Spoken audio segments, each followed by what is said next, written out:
Hello students, welcome back to my channel fun with exam. तो review video आप लोगों ने देखा होगा फिज़िक्स का। अब हम चलते हैं फिज़िक्स के डिटेल्ड एनालिसिस में। सेक्शन ए सॉल्व करते हैं। तुम लोग भी मेरे साथ साथ सॉल्व करो।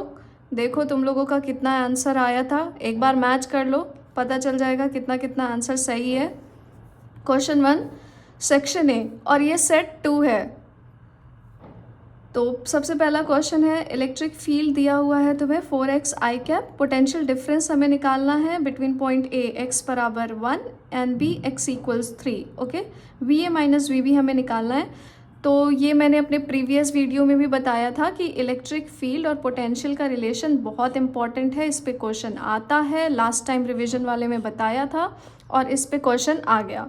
तो आप देखिए, E equals minus D V by D X, potential difference निकालना है। E डॉट डी एक्स होगा, इंटीग्रेशन करेंगे 1 से 3 तक, क्वेश्चन में दिया हुआ है। तो पोटेंशियल डिफरेंस आएगा 16 वोल्ट।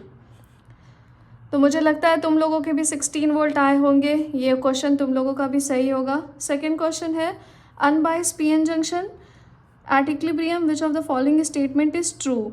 तो तुम लोगों को पता ही है, डिफ्यूजन और डिफ करंट जो होता है वो इक्वल एंड ऑपोजिट होता है। तो ये सी हो जाएगा आंसर इसका।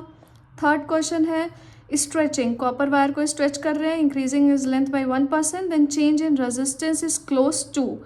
तो ये भी, इसमें क्या हमें लगाना था कि जो स्ट्रेचिंग वाला केस होता है उसमें हमको वॉल्यूम कांस्टेंट करना होता है। तो वॉल्यूम जब कांस्टेंट करेंगे तो रेजिस्टेंस एल स्क्वायर के डायरेक्ट प्रपोर्शन में जाएगा।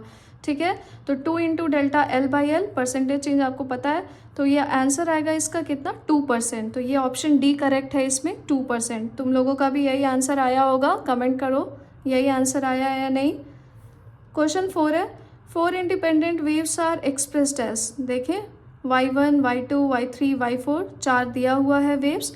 तो इसका आंसर होगा 1, 3 एंड 4। ठीक है, क्यों होगा, क्योंकि फ्रीक्वेंसी मैच करो, यहाँ पे ओमेगा है, यहाँ भी ओमेगा है, यहाँ भी ओमेगा है। सेकंड वाले में फ्रीक्वेंसी 2 ओमेगा है। ठीक, तो ये वाला 2 ओमेगा वाला नहीं होगा, 1, 3 एंड 4।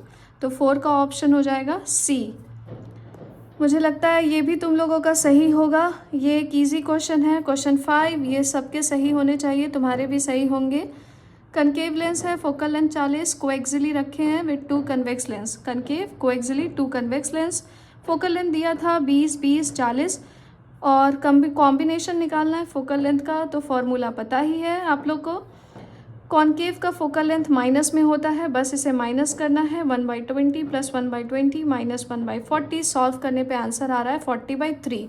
तो 5 का हो जाएगा डी ऑप्शन, 40/3। नेक्स्ट क्वेश्चन पे आते हैं। क्वेश्चन नंबर 6, मैच करते चलो तुम लोग और कमेंट करो कि कौन कौन सा आंसर तुम लोगों का सही आया है और कितने मार्क्स बन रहे हैं। क्वेश्चन 6 पे आओ। क्वेश्चन 6 में था डिस्टेंस ऑफ क्लोजेस्ट अप्रोच वाला। तो फॉर्मूला देखो, half M V square 1/4 epsilon naught Q into Z D by R. R किसके पे डिपेंड कर रहा है, चार्ज बाई मास का रेशियो पे। तो अल्फ़ा पार्टिकल और प्रोटॉन का निकालना है। अल्फ़ा पार्टिकल को रिप्लेस कर रहे थे प्रोटॉन से, यानी इन दोनों का ही हमें मैच करना है। इसका आंसर आएगा 2D। देखो इसका आंसर आएगा फर्स्ट वाला। पता ही है अल्फ़ा पार्टिकल जो है वो हीलियम न्यूक्लियस होता है, तो उसका चार्ज जो हो जाएगा वो 2E के बराबर होता है और मास 4 इंटू मास ऑफ प्रोटॉन के बराबर होता है। ठीक, नेक्स्ट 7th में आते हैं, electromagnetic wave use for purification of water. तो ये सीधे सीधे अल्ट्रावायलेट रेज है, ये सब आप लोग को जानकारी है। आगे आते हैं क्वेश्चन नंबर 8 में। ठीक है, इसे मैच करो तुम लोग। A conducting wire connect 2 charge metallic sphere A and B of radii R1 and R2। Distance between sphere is very large. Ratio of electric field at the surface of sphere.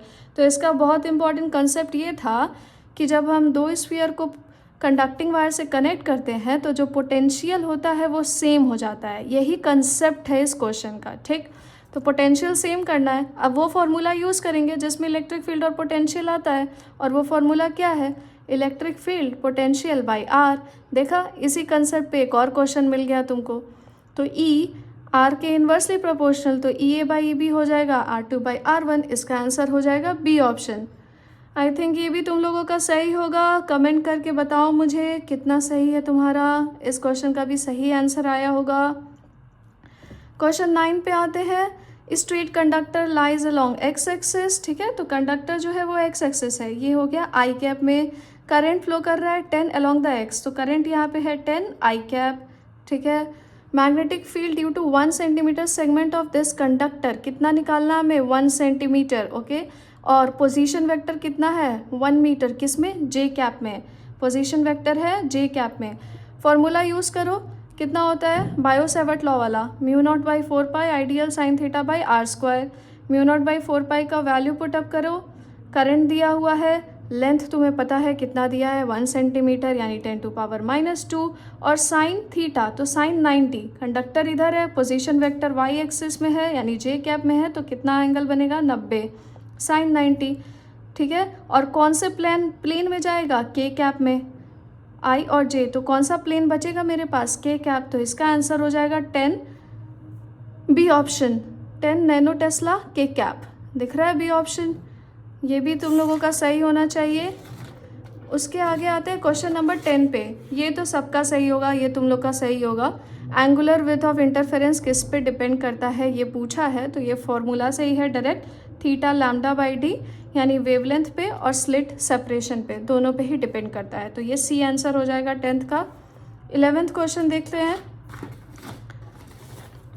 11th में क्या बोला है, electromagnetic wave, electric permittivity, relative magnetic permeability, wavelength और frequency पे क्या effect होगा। तो देखो तुम लोगों को पता है रिलेशन, जो रिफ्रैक्टिव इंडेक्स एन होता है वो कितना होगा, रूट का एप्सिलॉन आर म्यू आर, यानी कि electrical permittivity and relative magnetic permeability, ठीक है। ये दोनों तुम्हें वैल्यू दिया हुआ है, तो एन जो होगा वो 2 आएगा, और रिफ्रैक्टिव इंडेक्स कितना lambda naught by lambda m, lambda m हो गया मीडियम का, लैम्डा नॉट हो गया वैक्यूम का, हमसे मीडियम का पूछा है, तो मीडियम का हम करेंगे तो कितना आ जाएगा लैम्डा नॉट बाई 2, यानी वेवलेंथ कितना हो जाएगा हाफ, और फ्रीक्वेंसी क्या होगा सेम।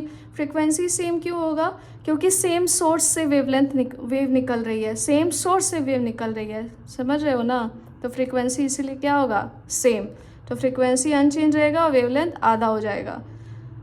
ओके, क्वेश्चन नंबर 12 है तुम्हारा, क्या दिया है, रजिस्टर इंडक्टर सीरीज़ में लगाए हैं, यानी आरएल सर्किट है, सीरीज़ में है, सोर्स कितना दिया है 20 वोल्ट का, रजिस्टर के अक्रॉस पोटेंशियल है 12, हमें इंडक्टर के अक्रॉस निकालना है, तो ये तुम लोगों का बिल्कुल सही होगा, मुझे पता है पक्का, v square v r square plus v l square, इसी फॉर्मूले पे इस क्वेश्चन को करना था, तो इसका आंसर आ जाएगा 16 वोल्ट। सोर्स पोटेंशियल तुम्हें 20 दिया हुआ है एसी का, रेजिस्टेंस के अक्रॉस पोटेंशियल 12 दिया हुआ था, इंडक्टर के अक्रॉस निकालना था, तो कितना आंसर आ रहा था 16 वोल्ट, इसका आंसर आ रहा है 12th का डी।